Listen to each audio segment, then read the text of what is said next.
लिहाजा जितने लोग हमारे बाएं और दाएं बाजू में खड़े हैं, आपसे गुजारिश है कि जगह यहाँ पर खाली पड़ी हुई है, आप यहाँ पर और बैठे और अपने अध्यक्ष के भाषण से लाभ उठाएं। अब्दुल इमाम, अब्दुल इमाम,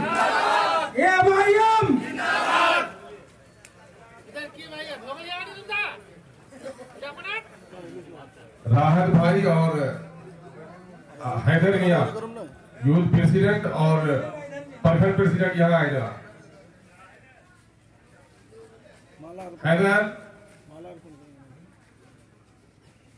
अच्छा ये लोग दूर में होंगे शायद।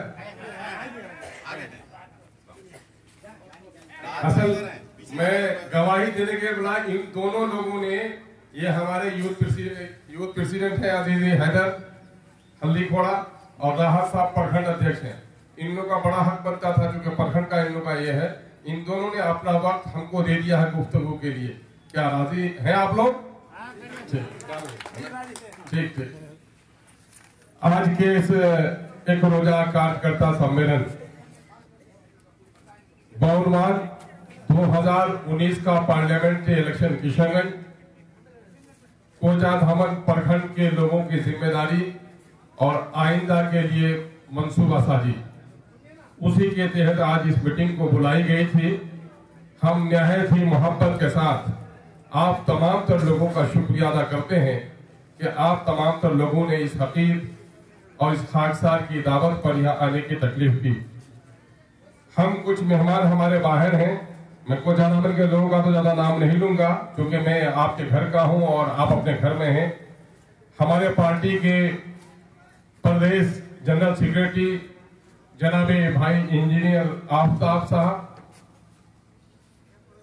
भाई जनाबे आदिल हसन साहब advocate youth president MIM Bihar, जनाबे भाई इश्तियाक आलम साहब ज्वाइंट सेक्रेटरी बिहार, जनाबे भाई असराउल हक सरफी साहब सीमांचल बुद्धिजीवी प्रकोष्ठ के अध्यक्ष और आज के अनाउंसर, जनाबे भाई समीम अख्तर साहब ठाकुरगंज विधानसभा अध्यक्ष, जनाबे भाई जकी अनवर साहब ठाकुरगंज, भाई जनाबे बबलू कुमार जी बड़ीजान, भाई साहबुद्दीन साहब प्रखंड अध्यक्ष ठाकुरगंज, भाई दयानंद जी पूर्व प्रमुख कोचाधामन, भाई मौलाना मुकद्दम साहब विधानसभा अध्यक्ष बैसा अमोर, भाई मास्टर शाहिद साहब प्रखंड अध्यक्ष बैसा, भाई जनाबे मुन्ना मुश्ताक साहब प्रखंड अध्यक्ष अमोर, भाई रियाज साहब ठाकुरगंज, भाई जनाब फरीद साहब फरीदुद्दीन साहब प्रखंड अध्यक्ष दिगलबाग, जनाबे भाई तौसीफ आलम साहब प्रखंड अध्यक्ष बहादुरगंज, जनाबे भाई मासूम राजा साहब युवा अध्यक्ष MIM किशनगंज, जनाबे भाई अब्दुल रऊफ साहब जिला सचिव MIM किशनगंज साकिन रोडिया, भाई सुभानी साहब युवा नेता किशनगंज, अजीजी बाबुल बाबू चुनामारी जो दूसरी पार्टी से ताल्लुक रखकर भी हमारे साथ देने के लिए भाई की हैसियत से खड़े हैं, अजीजी बाबू शंभू समदानी साहब तालवाड़ी, भाई जनाब इस्माइल साहब बहादुरगंज, जनाबे भाई अब्दुल कयूम साहब विधानसभा अध्यक्ष कोचाधामन, अजीजी राहत बाबू और हैदर बाबू प्रखंड अध्यक्ष युवा और मेन के, जनाबे भाई शोएब डॉक्टर शोएब साहब, अजीजी शोएब बाबू ठाकुरगंज, जनाबे शहनवाज हैदर बाबू, मनोज कुमार जी, हमारे सोनभा के दोनों बुजुर्ग जनाबे हाजी मेहताब साहब, मोहम्मद हासिम साहब, सभी मुखिया और पार्टी के दूसरे जिम्मेदारान जनाबे भाई परवेज साहब और हाजी तौहीद साहब, और यहाँ पर मौजूद कोचाधामन के मुख्तलिफ पंचायतों यानी 24 पंचायत के सभी कारकुन हजरात, काफी देर से आप लोग बैठे हैं। जोहर का वक्त गुजर रहा है, दोपहर के खाना भी आपके इंतजार में है। भाइयों, इस वक्त 2019 के इलेक्शन की जो तैयारी हम लोगों ने गुज़िश्ता दिनों से की है, उस तैयारी को अमली जामा पहनाने के लिए आज हम लोगों ने शक्ल दिया है। और बात यही कही जाती है कि हर अच्छे काम का आगाज घर से किया जाना चाहिए। और आज यहाँ मैं कोचाधामन में खड़ा हूँ, कोचाधामन के बेटे की हैसियत से भी, आपके भाई की हैसियत से भी आपके पुराने खादिम की हैसियत से भी और मुस्तकबिल में आपके मदद के मोहताज की हैसियत से भी। आप लोगों में से जिन लोगों को मौका मिला उन लोगों ने अपने ख्यालात रखे। कुछ लोगों को मैं और भी चाह रहा था कि अपनी बात रखते, लेकिन हम लोग चूंकि वक्त की पाबंदी कम कर पाते हैं, 12 बजे से चूंकि जलसा ही शुरू हुआ, इसलिए हमारे कुछ ऐसे अजीज हैं शायद वो अपनी बात नहीं रख पाए हैं, तो वो हमें माफ करेंगे। हरचंद के माइक आपके दरमियान था और खुली दावत थी कि जिनको जो बात कहनी हो वो यहाँ रख सकते हैं। मैं पत्रकार बंधुओं का भी बड़ा शुक्रगुजार हूँ कि जिन लोगों ने अपना वक्त यहाँ पर दिया है और सीमांचल के दर्द को दूर तक पहुंचाने का बेड़ा उठाया है। मैंने पहली महफिल में सबसे पहले लोगों से कहा था कि आपके मशवरे आने चाहिए और मैं उसका जवाब देने की भी कोशिश करूंगा। मेरा फरीजा बनता है कि ऐसे अजीजों का जिन लोगों ने अपने अपने दिल के ख्यालात को हमारे दरमियान में रखा है, हम उसका शुक्रिया अदा करते हैं। आफाक आलम हांडी भाषा ये नौजवान प्रदेश में रहता है और इस नौजवान ने मशवरा नहीं दिया बल्कि अपने जज्बे का इजहार किया कि प्रदेश में रहकर हम अपनी गुर्बत को, वहां की तरक्की को देखते हैं और अपने जगह की बदहाली को देखते हैं, अपना तनमन उठाकर आपका साथ देंगे, हम उसका शुक्रिया अदा करते हैं। जिस तरह से हमारे अजीज आए हुए हमारे जाहिद साहब के भांजा, हमारे भी भांजा है, उनका कहना था कि पंचायत के लोगों को खबर नहीं हुई है। मैं उस अजीज को बता दूं और शायद उनको खबर भी होगी कि ये चूंकि कोचाधामन की मीटिंग थी, जब कोचाधामन के सारे पंचायत को खबर दी गई है। अजीज जी भाई आलम साहब महोदय ने मशवरा दिया है कि पिछड़ों को मिलाना चाहिए, जो लोग हमसे पिछड़ गए हैं उनको हमको मिलाना चाहिए। मैं आपको बताऊं अजीजम कि अख्तरुल ईमान ने आज तक किसी के अदावत को याद नहीं रखा। मैं अगर किसी चीज को सबसे ज्यादा भूलने का आदी हूँ तो लोगों की दुश्मनी को और गाली को भूलना मैं सुन्नत समझता हूँ। अगर किसी चीज को मैं याद रखता हूँ तो लोगों के एहसान को याद रखता हूँ। यकीनन है कि जो मुझे गालियां देंगे मैं उन्हें सलाम करता हूँ। और इस मामले में आप लोगों की मदद करनी पड़ेगी कि इस वक्त मैं कोचाधामन से निकलकर पूरे सीमांचल की थोड़ी हरकत में हूँ और विसर्जन का इलेक्शन लड़ना चाह रहा हूँ पार्लियामेंट के हल्के का, जहाँ तकरीबन 25 से 30 लाख की आबादी है, 120 किलोमीटर की दूरी है, 202 पंचायतें हैं, तकरीबन 70 वार्ड हैं किशनगंज के, बहादुरगंज के और ठाकुरगंज के शहरी हिस्से की। इसलिए मैं सबसे गले शिकवा दूर नहीं कर सकता। हाँ, आप लोग मेरी मदद कीजिए, जो हमसे नाराज हैं उनसे बात करेंगे, जरूरत पड़ेगी उनके घर पर जाएंगे, अगर हमने कोई गलती की है तो उनसे माफी भी मांगेंगे। इसलिए कि मैं जानता हूं कि आदम और इब्लीस में यही फर्क है कि गलती आदम से हुई, उसने माफी मांगी, इब्लीस से गलती हुई, वो सर चढ़ कर रहा। जो सर चढ़ कर रहता है, गर्दन नहीं झुकाता है, वो इब्लीस का सैदाई हो सकता है, आदम के संतान नहीं हो सकता। हम यकीन दिलाते हैं आपको। हम आजीजी नाहिद जो रहमानिया मदरसा के करीब घर है, उनका कहना है कि मदरसा रहमानिया के पास भी आना चाहिए। यकीनन है कि आज मैंने सोनथा का जो इंतखाब किया, मारादगा और सोनथा के बीच में ये जगह, सोनथा को हम एक मरकजी हैसियत नहीं मानते, बल्कि इसकी हकीकत है कि सोनथा एक मरकजी हैसियत रखने वाली जगह है, इसलिए हमने यहाँ का इंतखाब किया। अब गांव-गांव, टोला मोहल्ला ये मुश्किल है, ताहम उनके मशवरे पर हम अमल करने की कोशिश करेंगे। जनाब भाई तौकीर साहब ने अपनी गुफ्तगू में यहाँ के लड़ाई का इशारा दिया है। आप NCPL में दिल्ली में रहते हैं और बड़े ओहदे पर हैं और फिर वह वक्त ये है, हम उनका शुक्रिया अदा करते हैं। जनाब भाई नैयर साहब कठमारा ने कहा है कि कार्यकर्ता से मिलते जुलते रहिए। यकीनन है कि मेरे सुबह शाम के वक्त को आप देखिए कि मैं सुबह 9 बजे से दरमियान में लोगों के होता हूँ, रात के 12-1 बजे से आखिर में किन से मिलता हूँ, गिला शिकवा होता है। मैं आज बरबट्टा गया, जो लोग हाजिर थे तो उसने कहा कि आए। कल ही मैं रात को गया हूँ, यहाँ से भट्टा हाट पर भी रुका हूँ, टेला में भी रुका हूँ, मोहरा में भी रुका हूँ, हल्दी घोड़ा भी गया हूँ, सोनता में रुका हूँ। जो लोग हाजिर थे तो वो समझेंगे हाजिर, जो लोग हाजिर नहीं थे तो उनको गायब समझेंगे। जरा सा उनको भी हमारे कार्यकर्ता खबर पहुंचा है।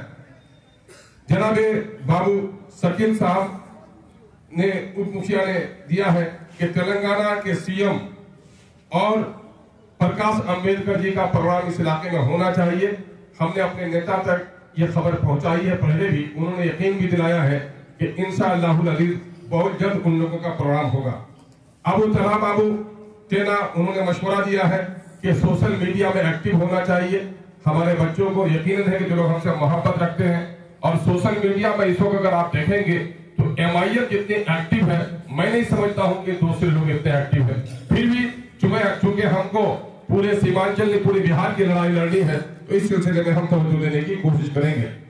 और नौजवानों के लिए उन्होंने मुझे मशवरा नहीं दिया है, बल्कि गार्जियन लोगों से उसने छुट्टी मांगी है कि गार्जियन लोग भी नौजवानों को छुट्टी देकर इस जंग में लड़ेंगे, तो मैं भी इसकी तारीफ करता हूँ। अजीज जी हाफिज रागिब साहब ने कहा है कि सबको फोन करने की ख्वाहिश मेरी भी होती है। कौन ऐसा अभागा आदमी होगा जिन्हों को याद नहीं करे, लेकिन जरा मैं 3 दिन से फोन पर आज बैठा हूँ। किसी का फोन लगा तो उसकी बच्ची उठाई, किसी का बच्चा उठाया, कोई बात में है, कोई खेत में है, कोई नमाज में है। और दिन भर में कितने लोगों से आप बात कर सकते हैं? आपको तय करना पड़ेगा कि ये लड़ाई अगर अख्तुल-ईमान की है, एक पंचायत का मुखिया जब सबसे बात नहीं कर सकता, अगर आप हमसे तवक्को रखते हैं तो आपका नेता किस वक्त अखबार पढ़ेगा, किस वक्त मीटिंग करेगा। ताहम हमने अपने ऑफिस का नंबर आम किया है। मेरे ऑफिस से आज कि अपने तौर पर हम काम तकसीम कर लें, क्योंकि ये लड़ाई अगर समझिएगा कि राजद और कांग्रेस जैसी पार्टी की है, तो मैं समझता हूं कि ऐसी लड़ाई नहीं है। ये लड़ाई हमागीर है, ये जनता की लड़ाई है। हम नहीं उठे हैं, तय सिद्रस्त अल्लाह ने मुकद्दर में जो लिखा है, लेकिन मैं खुदा को गवाह रखकर कहता हूं कि मैं सीमांचल के साथ हो रही नाइंसाफियों के खिलाफ जंग लड़ने के लिए खड़ा हुआ हूं, MP और MLA बनने के लिए खड़ा नहीं हुआ। मैं आपको दूसरी बात बता दूं, किशन जी ने कहा कि विनोद जी को खबर नहीं हुई थी, तो आज भी बहुत सारे लोगों के खबर नहीं हुई है। हम खबर लेने की कोशिश भी करें कि आपके नेता का प्रोग्राम क्या है। आज वर्कर्स मीटिंग है, आज अवामी खबर होती तो लाउडस्पीकर दोहरा देते। एक वर्कर किया जिला परिषद में अख्तुल-ईमान था, तो सोनथा की उस मासूम और बेगुनाह औरत को जो बगैर किसी वारंट के अरेस्ट करके ले गया था, तो थाने के आगे रमजान के दिनों में अफ्तारी करके धरना देकर उस वक्त दारोगा को सस्पेंड कराने का काम किसने किया था? ये दबंग का काम था या कमजोर का काम था? जब यहाँ के समिति के लोगों को गर्दान नहीं था सिबली, तो रमजान के मौके पर कुर्सियों की बारिश की थी हमारे लोगों ने। उस सिबली के खिलाफ लड़ाई किसने लड़ी? क्या आपको याद नहीं कि अख्तुल-ईमान की जब भी पंचायत लेवल, जब भी ब्लॉक लेवल की मीटिंग हुई, कभी PDO ने माफी मांगी, और भाई जफरुल साहब का जमाना था जिसको हम अब याद नहीं रहते हैं, याद कर लीजिए जरा सा जफरुल साहब के साथ, जब वहां के इंजीनियर ने बदतमीजी की थी तो मुखिया जफरुल साहब के साथ अख्तुल-ईमान ही था जो उससे माफी भी मंगवाया था, और उस अफसर का आंख का आंसू भी वहां पर बह रहा था, वीडियो खुद रो रहा था। दबंगी का एक दूसरा पहलू ये है कि चोर और गुंडों की एक जमात पालिए और सामने में आकर के गाली दीजिए। एक इस इलाके में एक सिलसिला चला था कि साहब डॉक्टर की फीस क्यों लेता है, मरीज को इतना परेशान क्यों करता है, बड़ी तहरीक चली थी। लेकिन आपने देखा कि मरीज की फीस क्या कम हुई, लेकिन हाँ कुछ लोगों की आमदनी जरूर बढ़ गई। अख्तुल-ईमान इस तरह का दबंगई नहीं कर सकता है। अख्तुल-ईमान जो भी दबंगई करेगा कानून, अखलाक और ईमान के हद में रहकर करेगा। मैं कभी भी चोर को छुड़ाने के लिए दबंगई नहीं करूंगा। शरीफ आदमी जब भी पकड़ा जाएगा खून का कतरा उसके मारने के लिए तैयार होगा। यकीन जानिए, मैं आपको यकीन दिलाता हूँ, मैं अपनी राजनीति के लिए कभी भी न आपको कहूंगा कि आखिरत तबाह कीजिए, न खुद मैं आखिरत तबाह करने के लिए तैयार हूँ। मैं कहूंगा कि मेरे लोग उसूलों के पाबंद हो। आज किशनगंज जिला में जितने लोग एक्सीडेंट करके मरते हैं, किसी जिला में नहीं मरते। क्या आप नहीं जानेंगे कि ससुराल का गाड़ी दिया, कोई लाइसेंस नहीं, और लेकर चल रहा है, कितने लोग मर रहे हैं? करोड़ों का, एक जान की कीमत करोड़ों की जान की होती है। और जितना कोचाधामन में एक्सीडेंट करके मरता है, किशनगंज में एक्सीडेंट करके मरता है, मैं दावे के साथ कहता हूं कि 10 डिस्ट्रिक्ट में इतने लोग नहीं मरते। उसकी वजह क्या है? उसकी वजह हमारे लोगों की कुछ इस तरह की मामला है, नहीं हुआ कुछ, हाँ वसूल और जवाब। मैं नसीहत भी करता हूँ और मैं उनकी मदद भी करता हूँ। किसने कहा कि मैं मदद नहीं करता? अभी 3 दिन पहले मैंने थाने से गाड़ी छोड़वाया है। मैंने DM को कहकर के लोगों के मामला उठाने का काम किया है। मैंने SP के यहाँ पैरवी करके आज भी जितनी बात मैं पुलिस से और महकमे से करता हूँ, आज भी किशनगंज में बैठिए मेरे यहाँ। लेकिन हाँ, मैं वसूल जवाबित का पाबंद हूँ। थोड़ी सी अगर आपका मशवरा है तो यकीनन है कि नेता दबंग कब होता है? जब 4 पान की पीक गाल में बह जाए, बढ़ेंगे किस्म के लोग हों, उसमें से 4 आदमी डकैत हो जो 4 मरतबा जेल गया हो, उसमें से 5 आदमी गुंडा हो जो गोली चलाया हो। जब वो नेता के आगे पीछे चलता है तो अफसर समझता है कि यार काम कर तो बड़ा गुंडा आदमी है। मैं कोशिश करता हूँ कि मैं गुंडों को लेकर सियासत नहीं करूं, मैं शरीफों को लेकर सियासत करूं और वसीलों की सियासत करूं। इसलिए मैं आपसे कहता हूं कि शरीफ लोग खड़े होइए, जुल्म के खिलाफ लड़ना हमारी जिम्मेदारी है। अजीज ने एक मशवरा दिया है हमको, ये जो आज अख्तुल-ईमान फसल काट रहा है, मैं कह रहा हूं कि मेरे अब्बू मौलाना अब्दुल रशीद सिद्दीकी मरहूम और चाचा जसीम साहब दोनों भाई ने मिलकर भी उस जमाने में लड़ी थी। अब्दुल ईमान आज खड़ा है तो यकीन है कि उन बुजुर्गों के उन जिम्मेदारियों के साथ, मेहनतों के साथ जो उन्होंने समाज को अपना एक पैगाम दिया था, उसकी फसल में काट रहा हुआ उनके एहसानात। लेकिन जहां तक टेना की बात कहते हो, आजकल सब लोग परदेसी हो गए। मेरे 3 भाई हैं, तीनों प्रदेश में रहते हैं। वहाँ जो चचेराज भाई हैं, हम लोग मौधे में रहते हैं। चाचा असलम साहब यहाँ पर मुखिया जी हैं, उनकी तकरीर यहाँ होनी थी, वो किधर चले गए? आपने बात नहीं किया, बात होनी चाहिए थी। उनके यहाँ ज्यादा हमारा ठिकाना होता है। और आज से मैं नोटिफिकेशन जारी करता हूँ कि टेना में मेरा एक भाई है असगर मुबीन, कोई भी जाएगा उसी के यहाँ मेरा दफ्तर होगा, वहीं चाय मिलेगी, कोई भी मामला होगा वहीं पर आज से जाएगा। टेना में मेरी जगह असगर मुबीन का घर होगा। आज से मैं उसको जारी कर देता हूँ। भाई जनाबे डॉक्टर मोहम्मद, हाथ उठा करके समर्थन करो। डॉक्टर मुबीन तैयार हो?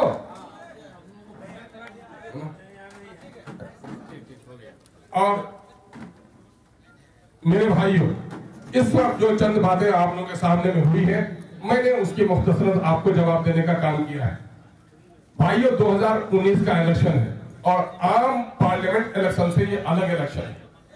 अब तक आप वोट डाल रहे थे दिल्ली में किसकी सरकार बनेगी, दिल्ली में किसकी सरकार गिरेगी, दिल्ली में किसकी सरकार बचेगी, यही आपके सामने में था। इन 72 सालों में से जनाब यहाँ हमारे हैं, महताब साहब भी हैं, हासिम साहब किबला है सोनथा के, जो हमारे बड़े मोहसिन हैं ये लोग। और इन लोगों को भी याद है, बचपन में हम इन लोगों को झंडा लेके देखते रहे हैं कि ये लोग भी जाते थे गाड़ी में बैठकर। कभी मैं वहां नानिहाल में रहा, वहां भी सरकार बनाना है, दिल्ली में सरकार गिरानी है।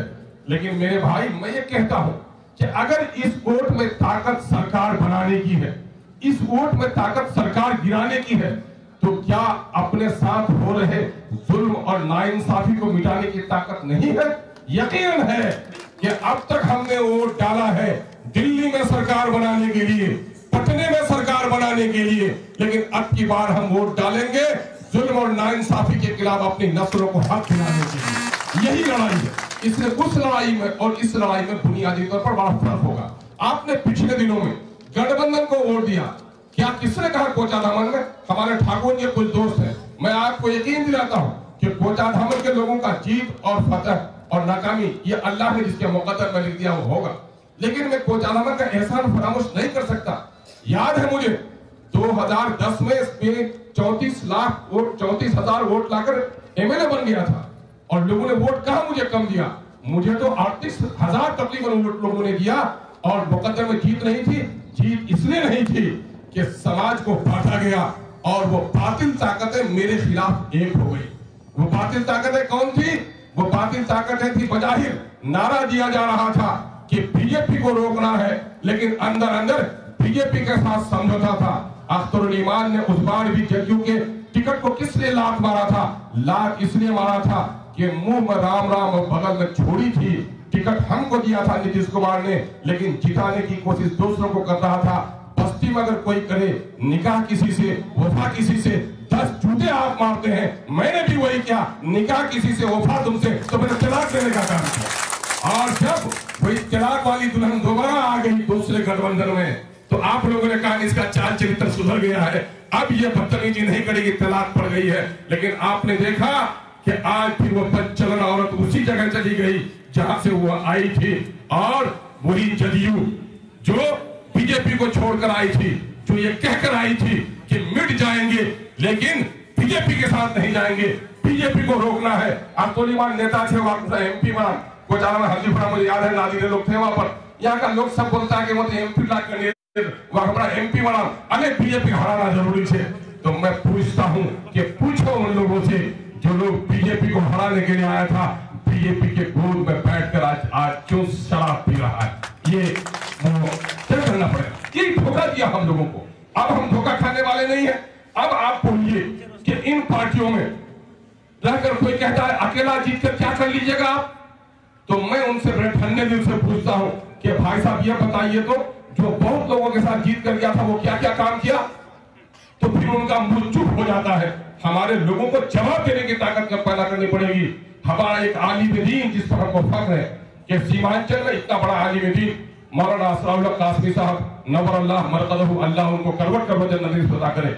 जिंदा थे तो इख्तलाफात थे, लेकिन मरने के बाद कोई इख्तलाफ हमसे नहीं है। और इख्तलाफ भी ना तो जाती इख्तलाफ नहीं था, कुछ सियासी इख्तलाफात थे। जिस तरह मुबीन कह रहे थे कि आपको दबंग बनना है, हम लोगों ने उसको कहा था कि चलिए रिजनेशन लेकर के सोनिया के पास, चाहे तो अलीगढ़ का पैसा दो, वरना तो रिजनेशन लो।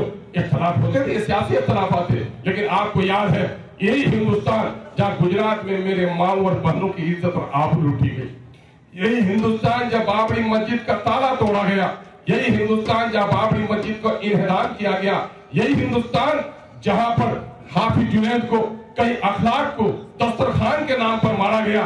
मेरे भाई आज उस फिर आखिर में एक वक्त आया कि अब इसका ईमान भी छीन लो, जान भी लिया, माल भी लिया। हमारे यहाँ रेशम की सनत को बर्बाद भी किया, भागलपुर में कपड़े की सनत को बर्बाद किया, बम्बई और भेमंडी में बर्तन की सनत को बर्बाद किया, हमारे मुरादाबाद में। अब ये कहता है कि नहीं, इसका ईमान भी ले लो। मेरे ईमान पर हमला करने के लिए जब गलत तौर पर तलाक भी पेश किया तो हमारे उस अच्छे आलिम दीन को भी इस पार्टी ने बोलने की इजाजत नहीं दी, जिस पार्टी को हमने ताकत देने का काम किया, बल्कि उसी पार्टी ने हमारा गला ठोकने का काम किया। ये याद नहीं है? और आज अगर तलाक के बिल पर किसी ने हंगामा किया तो बहुत लोगों के साथ जीत कर जाने वाले नहीं किया था, एक अकेला असदुद्दीन अवैसी ने किया, जो पार्लियामेंट की दीवारों से बाहर इस बात को पहुंचाने का काम। क्या आपको मालूम नहीं कि हजरत मौलाना 4 बार इलेक्शन हार गए थे? मैं उसका सिपाही रहा हूं, रऊफ भाई गवाह होंगे, पागल की तरह हम लोग उसके साथ फिरते थे उस वक्त, लेकिन मौलाना जीत नहीं पाए। लेकिन मौलाना मरहूम को अपने हार का इतना गम नहीं था जितना तलाक के मामले में पार्टी ने जब उनको बोलने की इजाजत नहीं दी तो उस वक्त उस बेचारे का चेहरा उदास हो जाता था तब तलाक बिल का मामला था। क्यों नहीं दिया पार्टी बोलने के लिए? ये पार्टियां समझती है कि तुम वोट पर नहीं जीत कर आए हो, तुम मेरे टिकट की बुनियाद पर जीत कर आए हो, तुम मेरा गुलाम हो। अख्तर इमाम अवैसी कहता है किसी के बाप के हम गुलाम नहीं है, हम अगर खादिम है, गुलाम है तो अपनी जनता के हैं जिसके वोट से जीत कर जा रहे हैं। इसलिए हमने उस गुलामी की जंजीरों को तोड़कर हम अपनी जनता की गुलामी जो शुरू दिन से हमारी रही है अपनी कारकर्दगी, उसको हम लेने के लिए हम यहाँ आए हैं। बहुत सारे लोग बोलते हैं कि बीजेपी का एजेंट है। नादान मेरे भाई, ये जुमला किसका उड़ाया हुआ है? अगर बीजेपी का एजेंट वो है जो तलाक के मामले में उसी पार्टी को साथ दिया, किसने साथ दिया? मौलाना मरहूम को तो बोलने नहीं दिया गया, लेकिन आप जाकर देखें जब लोग पार्लियामेंट का कि कांग्रेस के लोगों ने तलाक बिल की पहली बार हिमायत की थी। और जब असदुद्दीन अवैसी ने जब तलाक के मामले में हंगामा किया तो उसी पार्टी को दोबारा उस बिल की मुखालिफत करनी पड़ी। एक अकेला आदमी ईमानदार हो तो एक शेर जिस तरह से हजारों गीतों पर और पूरी रात की तारीकी में एक चिराग रोशनी पैदा कर देता हो, वो करने का काम किया। और आज हम ही को सिखाते हो। किसने किए? पुराने काम को हम नहीं उलटना चाहते। बहुत लोग ये कहते हैं अच्छा जीते जाओ कहा शांति में, तो ये बीजेपी के खिलाफ, कांग्रेस के खिलाफ। मैंने कहा कि देखो आंखें खोलो, यही बहन मायावती है, तकदीर बदली की नहीं। मैं पूछता हूँ सीमांचल के लोगों से और कोचादामन के लोगों, मुझे फक्र है कि अल्लाह ने मुझे कोचादामन में पैदा किया। यहाँ के लोगों ने संस्था के लोग हमारे, मैं मुखिया का इलेक्शन लड़ने जा रहा था, भाई जाऊर रहमान साहब मुखिया मौजूद है यहाँ पर, गवाही ले लीजिए। ये लोग गए थे मुझको कहने के लिए कि जिला परिषद का इलेक्शन लड़ना होगा। मेरे गांव के लोग मायूस हो गए थे, ये संस्था के लोग मुझको पकड़ कर लाकर खड़ा किया था। डॉक्टर परवेज साहब गवाह होंगे, जिला परिषद में जिताने का काम किया और उस जमाने से जो मैंने लड़ाई लड़ी है और आज तक लड़ रहा हूं। और आज मैं आपको बता दूं कि आज बिहार में यादवों की आबादी है, बिहार में यादवों की आबादी है। जानते हैं यादव का लीडर कौन है? बता सकते हो नौजवान कोई? लालू यादव। बिहार में 12% यादवों की आबादी है, वो बिहार का लीडर लालू प्रसाद यादव जी। ये बताइए कि 5% पासवान भाई है, उनका लीडर का नाम जानते हो कौन है? अरे खाना नहीं खाए तो इतनी आवाज दबी थोड़े होनी चाहिए, रामविलास पासवान। और ये बताइए 4% कोयली कुर्मी जो नीतीश कुमार की बिरादरी, उसका लीडर कौन है? अच्छा ये बताओ तो 17% अकलियत के लोग हैं बिहार में, उसका लीडर कौन है? तो क्या आपको पसंद नहीं कि पड़ोसी के काले कलोटे घरानों में तो बच्चा पैदा हो गया, आपके घराने में कोई बच्चा पैदा नहीं हुआ? क्यों? यकीन जानो यही पार्टी रही है, पुरानी पार्टियां बरगद के दरख्त की तरह रही है। बरगद के नीचे आपने पौधा देखा होगा, बच्चों ने आम का कोसी फेंका, परिंदों ने नीम का बीज डाला, पौधा होगा, लेकिन पौधा रहा। और वो पौधा कितना महफूज रहा, धूप की किरणों से महफूज रहा। आसमान से पत्थर गिरा तो पत्थर के छोटे टुकड़ों से, बरगद के टहनियों से टुकड़ा पास होकर छोटा सा टुकड़ा लगा।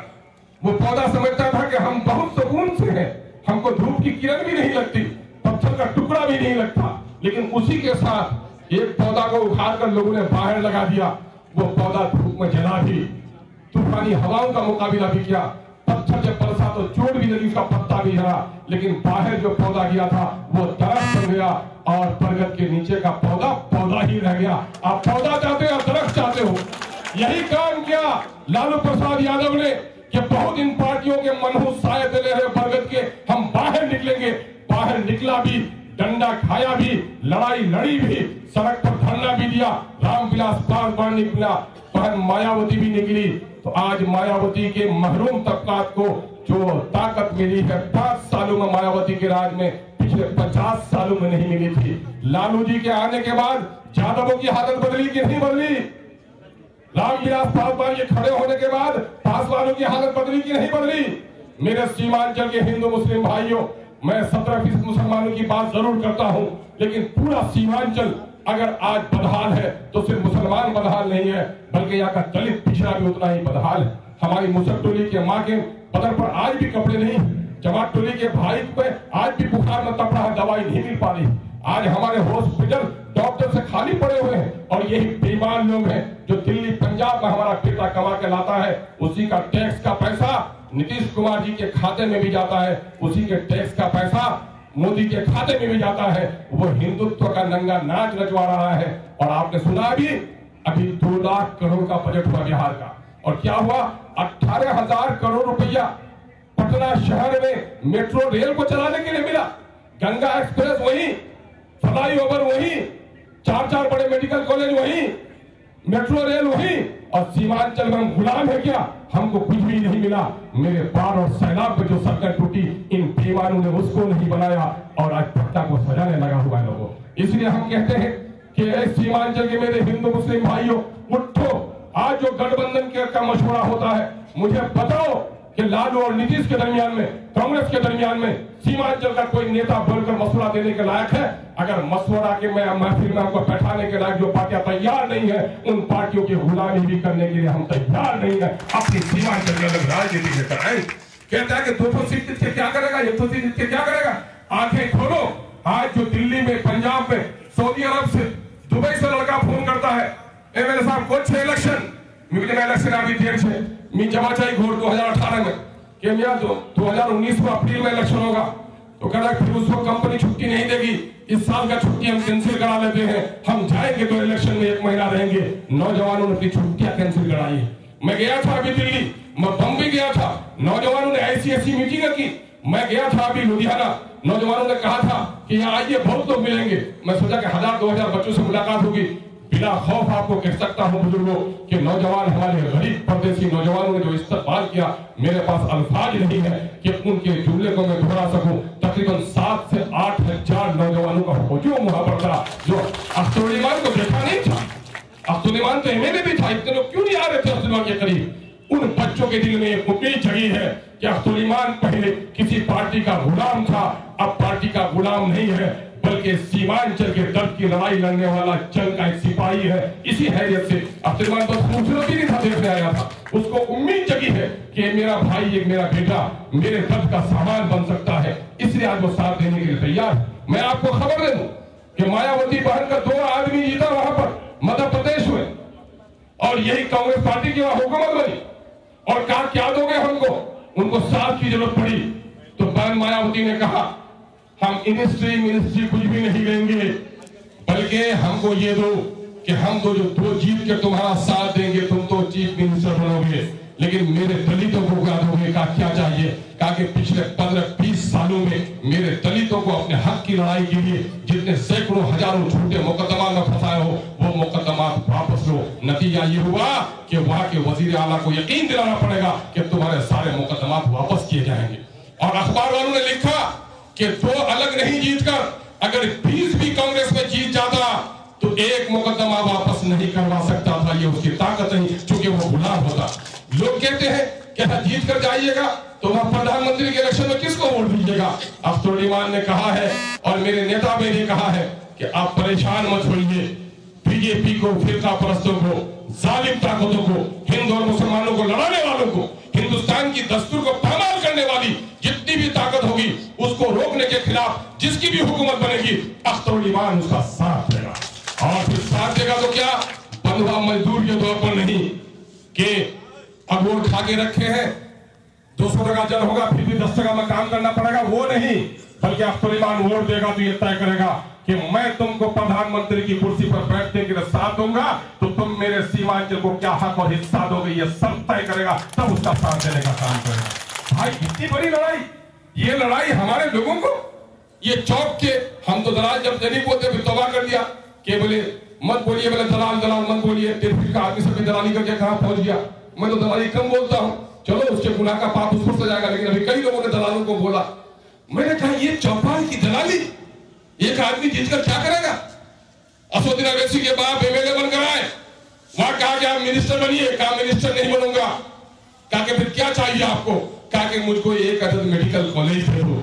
आज जाकर हैदराबाद में जो लोग गए हैं जाकर देख कर मेरे आओ भाई, आपके यहाँ भी मंत्री बहुत बड़ा था, लेकिन सिवाय जनाब तस्लीमुद्दीन साहब जो मेरे उस्ताद रहे हैं, मैं उनकी दिल से कदर करता हूं कि मग़फ़िरत की दुआ करता हूं, उस शख्स के अलावा हक की लड़ाई लड़ने की किसी शख्स में दमखम पैदा नहीं हुई। और अवैसी के बाप ने एक मेडिकल कॉलेज लिया तो आज हर साल 100 लड़कों को वहां से डॉक्टर बनाकर फारिग करता है और 1000 खानदानों को आज रोजगार देने का मौका दे रहा है। आज भी आप अपनी आंखें खोलिए, ये बड़ा अच्छा मौका है कि कोचाधामन से ये तहरीक उठ रही है और ये तहरीक अब दूर तक गई है। आप मेरे जर के मानिंद है, कोई भी दरख्त आंधी का मुकाबला उस वक्त नहीं कर सकता, अपनी तेजियों से मुकाबला नहीं कर सकता, अपने तन से मुकाबला नहीं कर सकता। आंधी का मुकाबला करने के लिए जड़ को मजबूत होनी है, जड़ मजबूत होगी तो टहनी में भी ताकत होगी, तने में भी ताकत होगी, और जब आंधी चलेगी तो जमीन को पकड़कर वो दरख्त खड़ा भी रहेगा। यकीनन है मेरे खिलाफ बड़ी आंधी आएगी। बीजेपी के लोग कभी नहीं चाहेंगे कि अख्तरुल ईमान जैसा आदमी जीते, क्योंकि वो जानता है इन लोगों ने बड़ी कोशिश की कि हिंदू मुसलमान के नाम पर बदनाम किया जाए। अभी है राजेश मेरी बस्ती का भाई की हैसियत से, बबलू सिन्हा किस वजह से आया है, राजीव झांसूरा किस मोहब्बत से आया है, या आपको जानता है कि ऐसा मर सकता है, राजनीति छोड़ सकता है, लेकिन हिंदू मुसलमान का लफ्ज कभी नहीं अपने जबान में लाकर नफरत फैला सकता है। यही वजह कि हिंदू भाइयों की बड़ी जमात मेरे साथ। अब यह इनको फिक्र है कि ये जाएगा तो बड़ी मजबूती से बात करें। और दूसरी तरफ ये कांग्रेस वाले भी बेचारा परेशान, मैं कांग्रेस के खिलाफ मत बोलिए। अरे मैं कहां बोलता हूं कांग्रेस के खिलाफ, मैं तो ये कहता हूं जो हकीकत है वो देखिए। लालू प्रसाद यादव खड़ा है, अगर कोई वोट न भी देगा तो 12% यादव के जरिए से उनका बेटा भतीजा जीतेगा कि नहीं। रामविलास पासवान खड़ा है, अगर न भी दे कोई वोट तो अपने पासवानों की मदद पर हाजीपुर, वैशाली, समस्तीपुर में जीतेगा कि नहीं।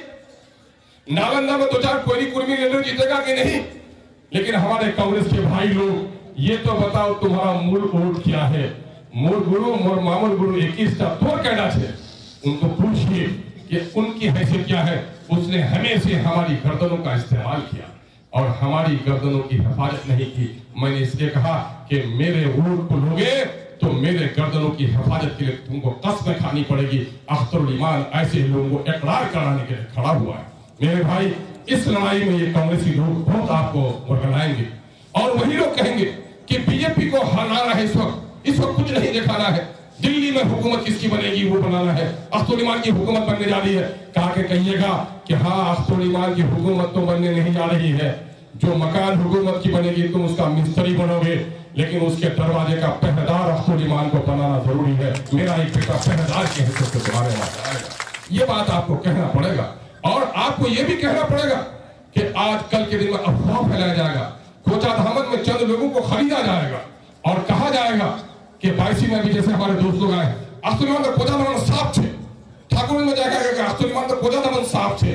मेरे कोचाधामन के भाइयों, एक तो मैं सारे लोगों को कहूंगा, शरीफ आदमी अफवाहों पर यकीन नहीं करता, लेकिन हमारे यहाँ लोग अखबार कम पढ़ते हैं, खबरें कम होती हैं। कोचाधामन के मेरे भाइयों, आप हर दिन जीते हैं अपने लिए, एक 15 दिन का वक्त लगाइए अपने आने वाली नस्लों के लिए।